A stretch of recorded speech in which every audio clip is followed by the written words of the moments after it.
آج آپ ارادہ کریں گے تو 25 سال بعد جا کے نتیجہ نکلے گا. آپ نے اپنے علاقے کو بنانا ہے, آپ نے اپنے محلے کو بنانا ہے, آپ نے دیکھنا ہے کہ یہ ٹوٹا ہوا ہے تو کیوں ٹوٹا ہوا ہے, میں نہیں ٹوٹا رہنے دوں گا, میں اس کو اس طرح برداشت نہیں کروں گا. اگر کوئی کام بے سلیقے سے ہو رہا ہے تو کیوں ہو رہا ہے بے سلیقے سے, یہ سلیقے سے بھی تو ہو سکتا ہے. اگر یہ کام جو ہے مثال کے طور پہ اچھے طریقے سے ہو سکتا ہے تو میں کیا بہتر سے بہتر انداز اختیار کر سکتا ہوں کہ وہ کام کرے. دنیا میں وہ قومیں ترقی کر رہی ہیں جو ٹیکنالوجی میں آگے ہیں. چائنا میں چلے جائیں, چائنا کے گاؤں دیہات بھی دیکھیں گے آپ کو بہترین مشینری کے ساتھ نظر آئیں گے. کیوں؟ پڑھا لکھا مشینریاں بنائیں. یہ نہیں کہ بھئی ہمارے 500 سال سے دادا اسی طرح کھیتی باڑی کر رہے تھے تو ہم بھی ایسے ہی کریں گے پردادا کی طرح. نہیں, اگر وہ اس طرح کر رہے تھے اور 200 کلو گندم نکالتے تھے, میں نیا طریقہ ایجاد کروں گا, میں 2000 کلو نکال کے دکھاؤں گا.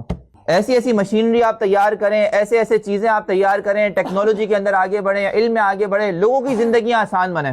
اب دیکھیں جتنی بھی ہمارے پاس کار ہے, ہماری زندگی آسان بنی نا. ہم سالوں میں سفر کیا کرتے تھے, یہاں سے مثال کے طور پہ حرم جا رہے ہیں, مکہ جا رہے ہیں, 6 مہینے سفر کر رہے ہیں.